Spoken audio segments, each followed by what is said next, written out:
Chicken soup যেটা কম বেশি সবারই কিন্তু পছন্দের, যেটা খেতে খুব সুন্দর আবার শরীরের জন্য একইভাবে উপকারী।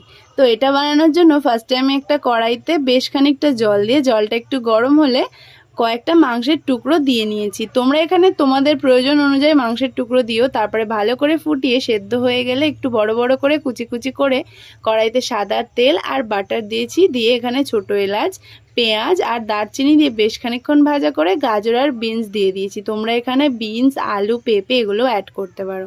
তারপরে নুন দিয়ে মাংসগুলো দিয়ে ভালো করে কষিয়ে মতো নিয়ে ওপর থেকে একটু টমেটো সস দিয়েছি। এখানে আমি আর সয়া সস দিইনি, তোমরা চাইলে অ্যাড করতেই পারো। তারপরে ওপর থেকে জল দিয়ে দিয়েছি, যেহেতু এটা চিকেন স্যুপ হবে সেই জন্য জলের পরিমাণটা একটু বেশিই রাখতে হবে। তারপরে ওপর থেকে গোলমরিচ গুঁড়ো ছড়িয়ে একটু ফুটিয়ে নিয়ে নামিয়ে নিলেই ready tasty tasty chicken soup. তোমরা কিন্তু অবশ্যই এটা তোমাদের ডায়েটেও অ্যাড করতে পারো, অবশ্যই ট্রাই করো কিন্তু।